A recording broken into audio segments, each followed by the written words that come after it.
This is lesson 4 in the series of classes, Another Look at Divorce and Remarriage.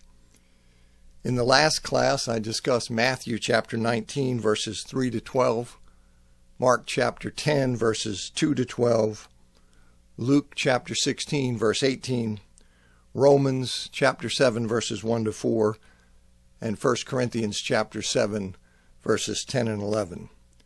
Today I want to look at several more sections of 1 Corinthians chapter 7, summarize my general understanding of the New Testament teaching on divorce and remarriage, and then begin addressing some common questions and application issues.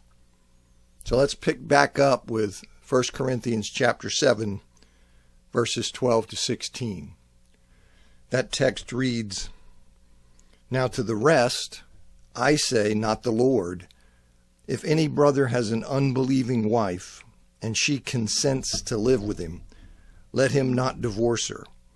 And if any woman has an unbelieving husband, and he consents to live with her, let her not divorce the husband.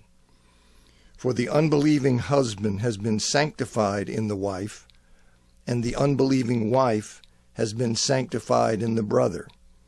Otherwise, your children are unclean, but now they are holy. But if the unbeliever separates, let him or her separate. The brother or the sister has not been made a slave in such circumstances, but God has called you in peace. For how do you know, wife, whether you will save your husband? Or how do you know, husband, whether you will save your wife?" Now in this section, Paul addresses the matter of divorce when one partner is an unbeliever and the other's a Christian. He doesn't specify how that circumstance came about, but he may be thinking of situations in which one spouse became a Christian and the other didn't follow. Now it seems that in the case of such mixed marriages, some Corinthians were arguing for divorce not only on the basis of the suspension of sexual relations as being spiritual, as you saw in chapter 7, verses 1 to 5, but on the additional basis that a pagan partner was somehow unclean or defiling. And you can see how that argument would flow from the same kind of analysis that Paul used in chapter 6, verses 15 to 17, in forbidding sex with prostitutes. It amounts to making part of Christ's body part of the body of a pagan.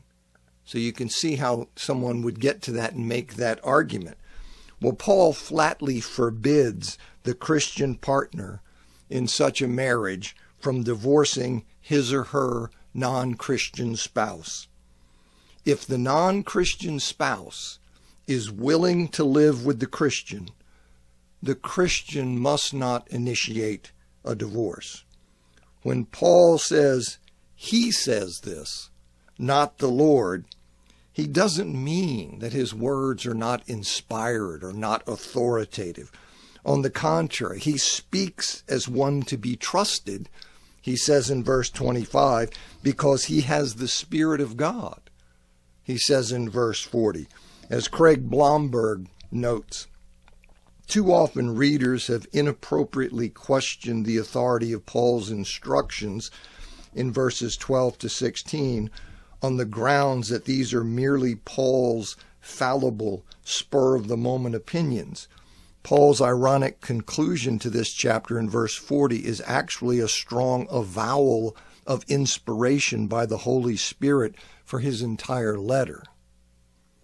Now, Paul means that during his earthly ministry, when Paul says that I say this, not the Lord, he means that during Jesus' earthly ministry, that Jesus did not address divorce and remarriage in the case of mixed marriages, marriages between disciples and unbelievers.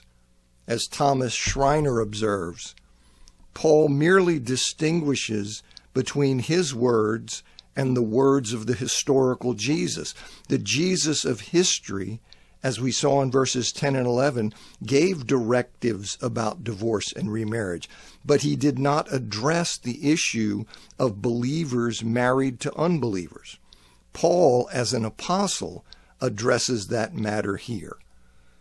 So as I noted previously, Jesus' teaching in the Gospels about divorce and remarriage doesn't apply to such marriages, doesn't apply to marriages between a believer and an unbeliever. And since it doesn't apply to such mixed marriages, one should assume that it also does not apply to marriages between two unbelievers. That seems to make sense. If his teaching, he wasn't addressing the situation of a believer married to an unbeliever, well, then it seems he also is not addressing the situation of two unbelievers. Now, Paul rejects the argument that the non-Christian spouse defiles the Christian by declaring that, on the contrary, the unbeliever is sanctified in his or her marriage relationship with the believer. This doesn't mean they're saved, something verse 16 makes clear. It means they're not defiling. So it's not like having sex with a pagan to whom you're not married. If the believer in a family didn't have such a sanctifying effect on the spouse, then their children, the product of their defiling union, would be unclean or defiling. In that case, maintaining a family relationship with their children would be impossible, which was something the Corinthians were not willing to accept. So Paul is here engaging in the kind of argument known as a reductio ad absurdum, showing that their position, it led logically to an absurdity. It led to a result with which they were unwilling to live. So that's the point that he's making there.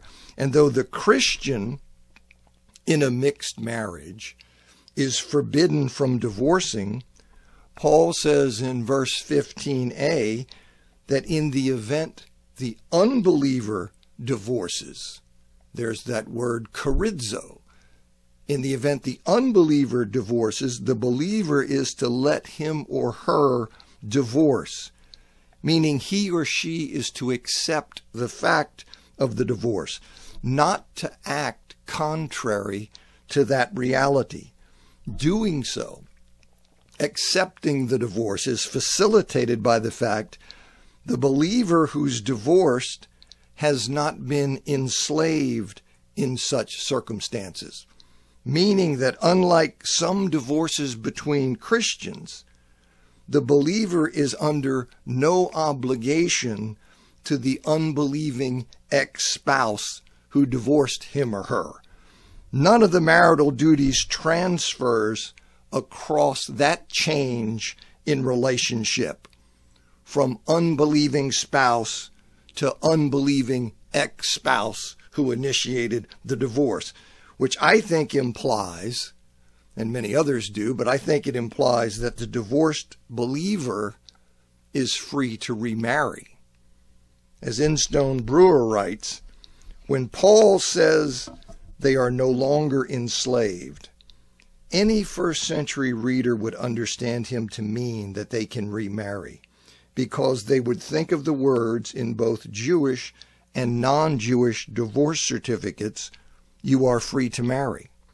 If Paul had meant something else, he would have had to state this very clearly in order to avoid being misunderstood by everyone who read his epistle.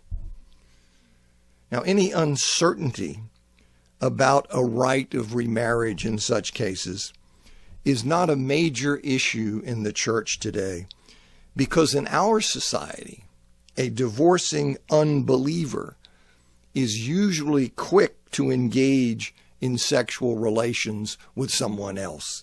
And as I'll explain later, I think that provides a less controversial, in fact, pretty clear basis for remarriage.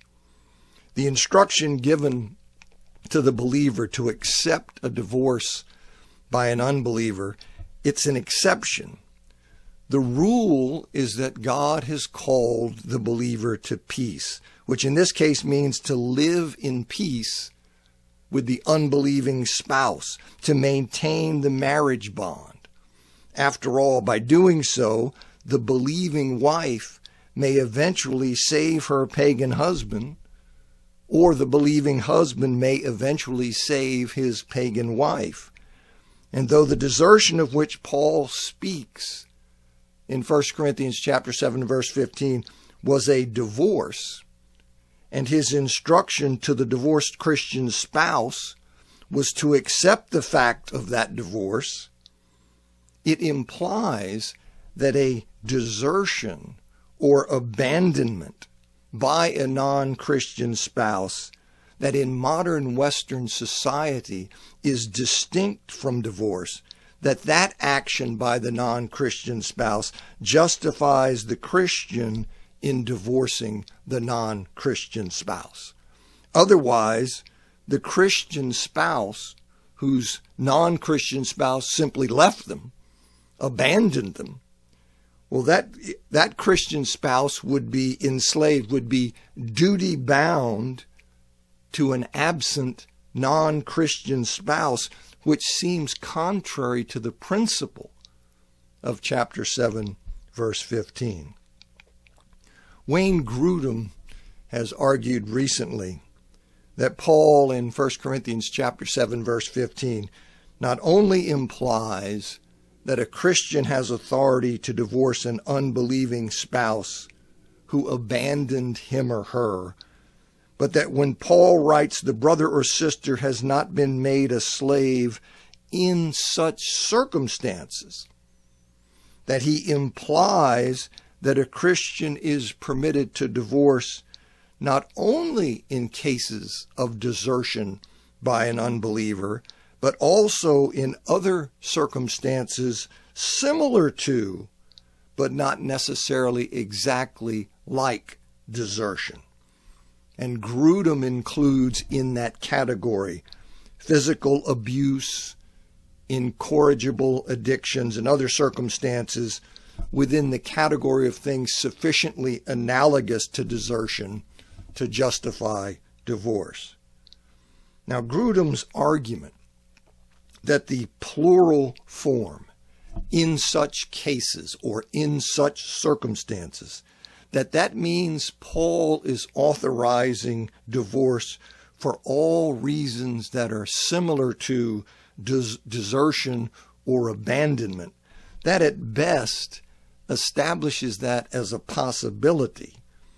The phrase simply could mean that in all cases, plural, all cases of spousal abandonment, the abandoned spouse has not been made a slave, which is how it's been understood historically and is commonly understood today. And I think that's more in keeping with the context of the comment.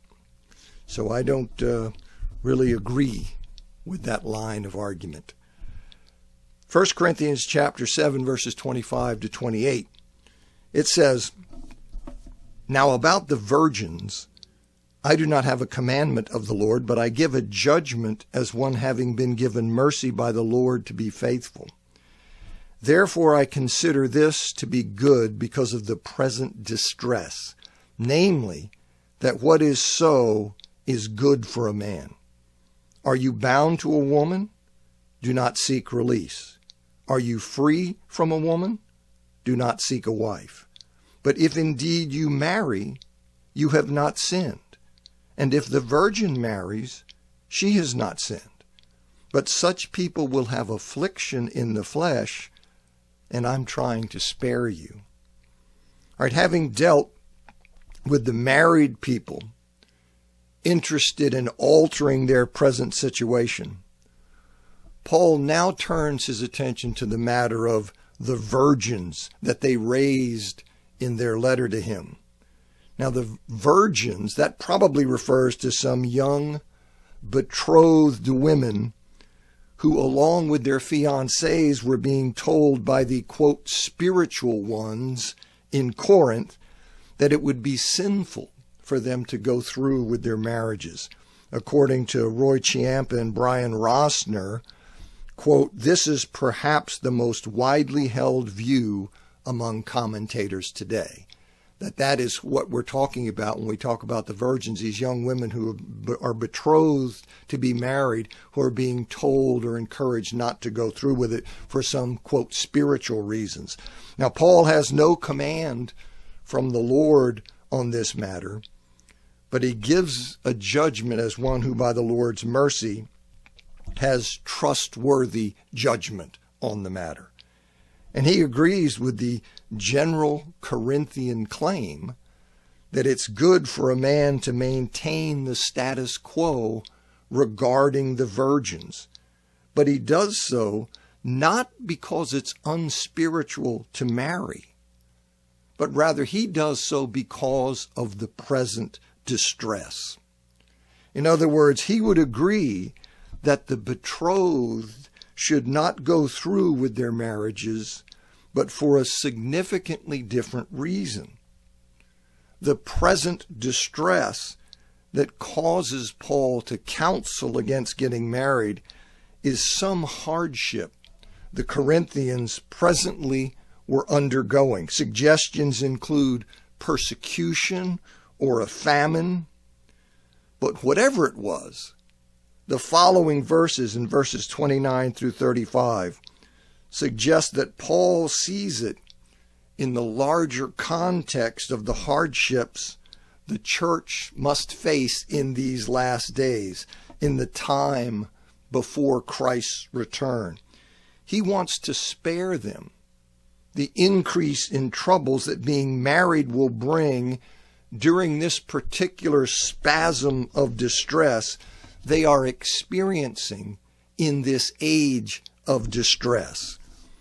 In his examples of maintaining the status quo in relation to the virgins, he says that men who are betrothed should not break off the engagement, seek a release from that bond, and those who are not betrothed, or perhaps those who already broke their betrothal, they should remain so and not hunt for a wife. Though he agreed that the betrothed should not go through with their marriages in the present situation, which would be changing the status quo, he didn't include that as an example because he didn't want to give ammunition to the Corinthians' false claim that it was sinful to do so, that it was sinful to go through with the marriage. As he makes clear in verse 28, this was a matter of wise advice, not a matter of sin. Gordon Fee, he summarizes the argument this way: I agree it is good for the virgins to remain single, but that is because of the present crisis/distress.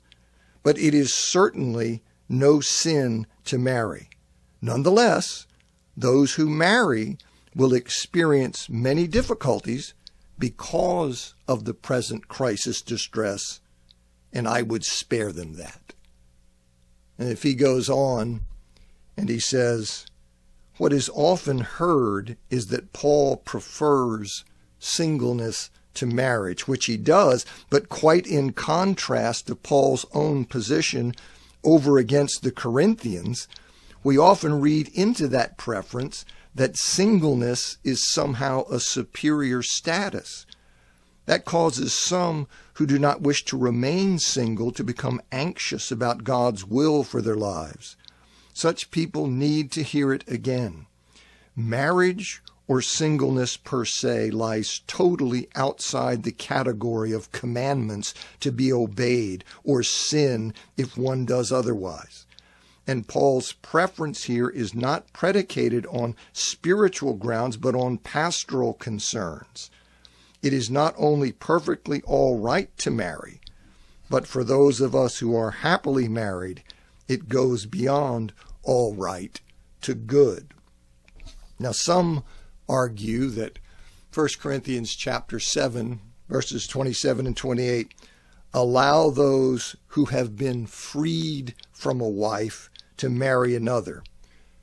and thus that it provides divine approval for remarriage after dissolution of a marriage by divorce. But as I explained, verse 27 refers to one who has been freed, or one who simply is free, from a betrothal rather than a marriage. This is recognized by most modern commentators. Though a betrothal was a binding arrangement, there's a material difference between marriage and betrothal. Thus, one cannot infer permission to remarry after dissolution of a marriage from permission to remarry after dissolution of a betrothal. There are two different relationships there. 1 Corinthians chapter 7, verses 39 and 40 says, "A wife is bound for as long as her husband lives. But if the husband falls asleep, she is free to be married to whom she wishes, only in the Lord. But she is happier in my judgment if she remains that way, and I think that I too have the Spirit of God." So Paul concludes by reiterating for the virgins who go through with their marriages what he previously said to the married Christians. They are to remain married for life. In other words, divorce is not an option for Christians, with the exception of sexual immorality, which is not relevant to this context. Okay, divorce is not an option for Christians. If her husband dies, however, she's perfectly free in that case to remarry. It is in no way sinful or unspiritual to do so.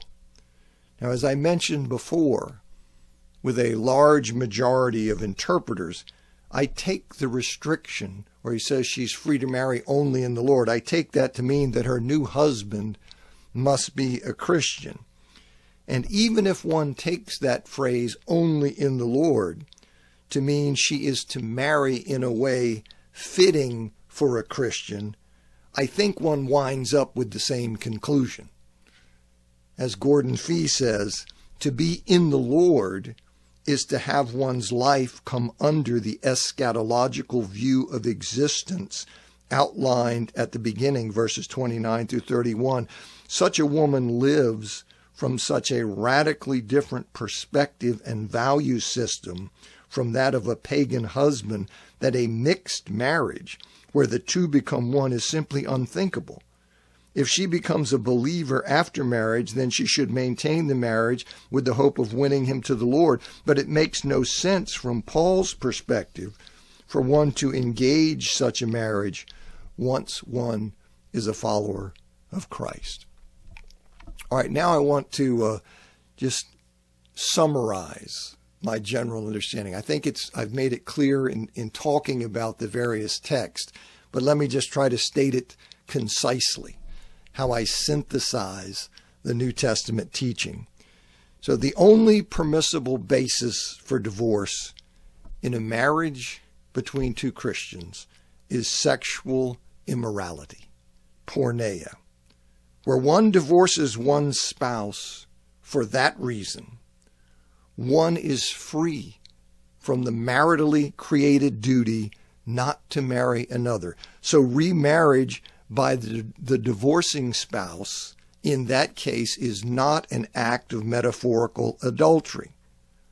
One who divorces one's spouse for any other reason is not free to marry another, nor is one who is divorced by one's spouse for any reason.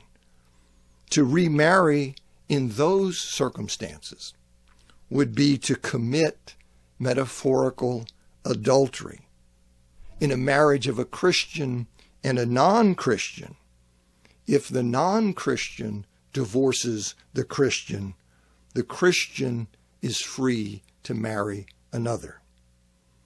Now, regarding this concept of metaphorical adultery, I've tried to explain it in the prior weeks, but it was believed by Jews, Greeks, and Romans in the first century, as I've explained, that divorce frees one to remarry because divorce dissolves the former marriage.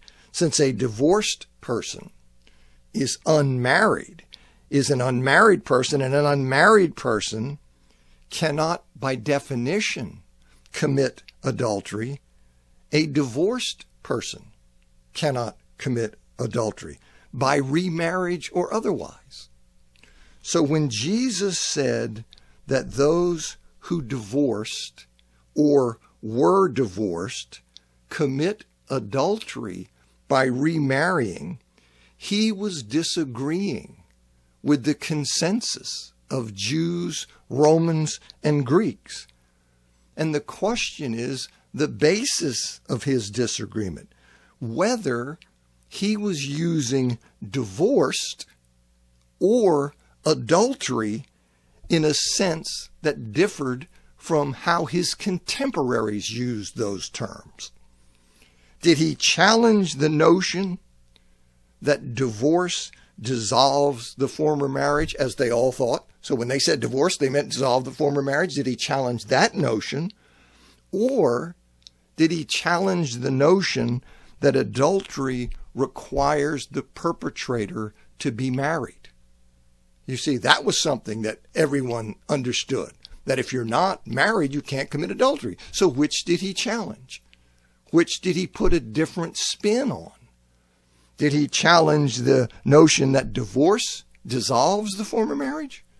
Or did he challenge the notion that adultery requires the perpetrator to be married? Now, most assume the former, claiming that Jesus meant, contrary to how everyone thought, that divorce does not dissolve the marriage when it's obtained for a reason other than one permitted by God.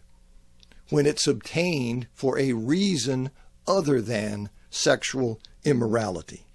And they claim that such divorces, so the idea, they're claiming that such divorces for reasons not permitted by God, that they're not merely impermissible.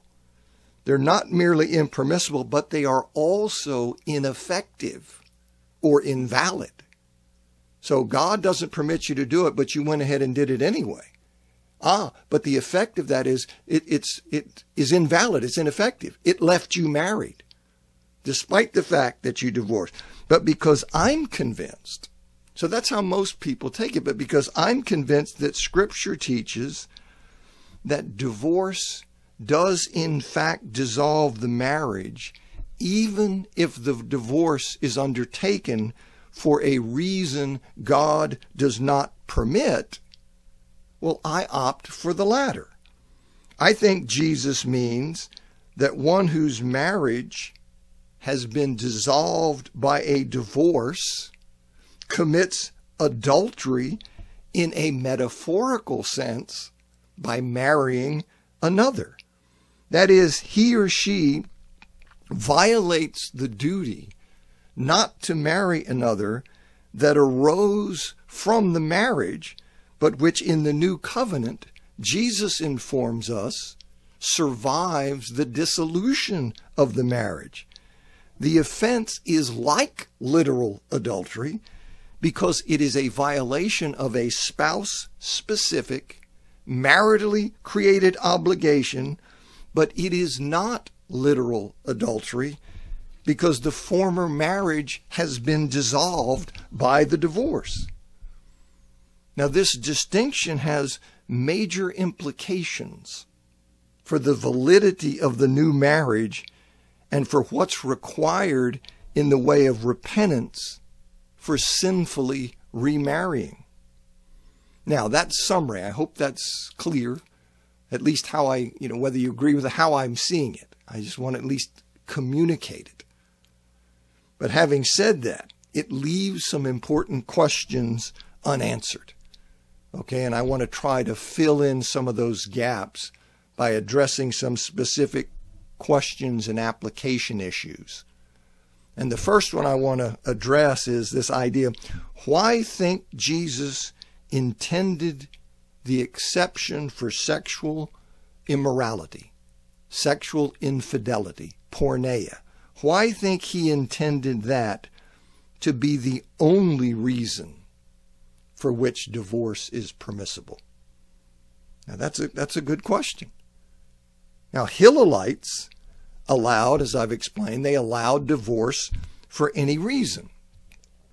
But David Instone Brewer, he insists that even the Shamites allowed divorce for grounds beyond those spelled out in Deuteronomy 24, verse 1. Most notably, for a failure to provide food and clothing pursuant to a popular interpretation of Exodus chapter 21, verses 10 and 11. Now, he argues from that claim that Jesus' essential endorsement of the Shamites' understanding of the grounds for divorce in Deuteronomy chapter 24, verse 1, that should not be read as excluding grounds for divorce that were rooted in other texts. Jesus wasn't speaking about those texts, okay, in Instone Brewer's presentation. And if the Shamites could read Deuteronomy 24, verse 1, as restricting divorce to cases of sexual immorality and still leave room for divorce on other grounds based on other texts, well, then so could Jesus. In other words, he claims that Jesus' silence about other grounds for divorce that were widely accepted in first century Judaism should be construed as Jesus' acceptance of those grounds for divorce. Now, there are a number of problems with this claim that he makes. And the first is the assertion that the Shamites accepted divorce for neglect based on Exodus chapter 21, verses 10 and 11. That's at least questionable. Grudem, in his comments on Instone Brewer's argument that Instone Brewer makes in his book, Grudem objects, saying, while he, Instone Brewer in his book, provides evidence that many Jewish interpreters referred to Exodus 21, 10 and 11 to teach about the responsibilities of a husband and wife in marriage, I could not find evidence on pages 100 to 109 of Instone Brewer's book that all Jewish interpreters agreed that the neglect of food, clothing, or marital rights were grounds for divorce. I could find no evidence in his discussion on pages 100 to 109 that specifically demonstrated that the followers of Shammai held that neglect of food, clothing, or marital rights was grounds for divorce, or that the Shamites believed that something indecent in Deuteronomy 24:1 included neglect of food, clothing, or marital rights. So the first problem or weakness here is this question, this lack of clarity that the Shamites actually went along with what Instone Brewer asserts. But even if one grants that the Shamites accepted divorce for neglect based on Exodus chapter 21, verses 10 and 11, Jesus never approved of those grounds. On the contrary, as I've explained, Jesus speaks universally in Matthew chapter 5, verse 32, as in Matthew chapter 19, verse 9, where he says, everyone, whoever divorces his wife, except on the grounds of sexual immorality, makes her commit adultery. See, leaving no room for divorce on other grounds. That Jesus intended the exception to be the only basis for divorce. That's supported by the fact his statement in Matthew chapter 5, verse 32, isn't in response to a question presented to him by the Pharisees, a question that was couched in terms of the rabbinic debate between the Hillelites and the Shammaites. It's his teaching in the Sermon on the Mount, a sermon in which he intensifies or radicalizes God's will under the Old Covenant for the life of disciples.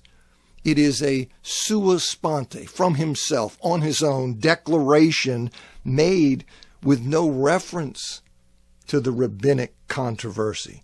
So one can't assume that his comments were restricted to that debate, that he was speaking only on the grounds of divorce specified in Deuteronomy chapter 24, verse 1. And even if one denies that the universal language with which Jesus repeatedly expresses the exception, even if one denies that that means sexual infidelity is the only acceptable basis for any divorce, there's still no adequate reason to insist that Jesus accepted other grounds for divorce. In that case, one's left with the claim that Jesus' silence about other grounds for divorce should be taken as his acceptance of those grounds for divorce. But that's not persuasive. As William Loader explains, the problem is the claim that the silence on the matters of material and emotional support based on Exodus 21, 10 and 11 should be taken as an indication that they continue to be assumed as legitimate grounds for divorce. The fact remains that nowhere in the New Testament do we find any hint that breach of obligations except for sexual infidelity is ground for divorce.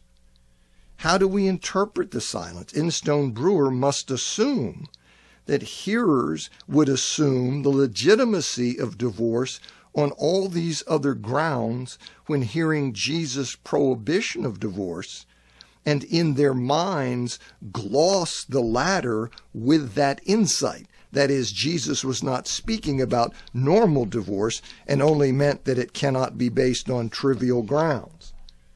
Is this likely? It seems even less likely to be the case in the part of the sayings which refer to marrying divorced people. Would one really expect people to hear that as referring only to those divorced on trivial grounds? As Instone Brewer shows, the early writers beyond the New Testament interpreted the prohibition of divorce strictly, allowing an exception only in cases of adultery, and although they too would have affirmed the vows of material and emotional support, they did not see breach of these as grounds for divorce. One can argue, as Instone Brewer does, that this was because the early church, quote, lost touch with its Jewish roots in or before 70 Common Era, end quote. Is such discontinuity credible? On balance, it seems to me more likely that the silence about the breach of marital and emotional support in the context of determining grounds for divorce in the New Testament stems not from the assumption that they're still valid, but from the assumption that they are not. Other evangelicals argue that the stated exception for divorce was not intended to be exhaustive, but rather it represents a principle that divorce is permissible for egregious violations of the marriage covenant as exemplified by sexual immorality. In other words, the claim is that one can extrapolate from the express exception for sexual infidelity to exceptions for comparable assaults on the marriage covenant. Typically listed would be physical abuse or abandonment. Now, this is a position argued by such scholars as Craig Keener and Craig Blomberg and David Atkinson. And the general concept, it's a familiar one. We understand, for example, that the Bible's specific condemnation of drunkenness expresses a principle by which we condemn modern forms of non-alcoholic intoxication. The question is whether it's appropriate to apply that concept to the exception in the Lord's teaching about divorce. Now, my resistance to this claim stems mainly from the fact an exception clause, it serves to identify matters exempted from a general statement. So it seems more natural to read it restrictively rather than illustratively. That just seems to make more sense, unless there's some clear contextual indicator to the contrary. For example, in exempting close relatives from a priest's duty not to make himself ceremonially unclean for people who die. Leviticus chapter 21 verses 2 and 3 says, except for a close relative, such as his mother or father, his son or daughter, his brother, or an unmarried sister who is dependent on him. Now, if that text had stated simply that he is not to make himself ceremonially unclean for people who die, except for his mother or father. If that is what the text said, I don't think one would be reading that exception correctly to assume that it represented a principle by which all close relatives were exempted.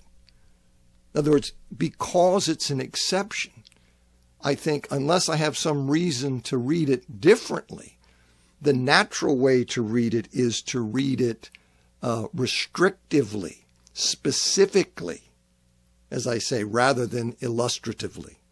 So that's really what steers me. I understand the argument that's being made, but for me, it just doesn't persuade me. But all right, so I don't know how many more classes I have. I don't know that I can finish with one more class, but one or two. Don't know when I'll get to it. I hope it'll be soon. But again, thanks for hanging in.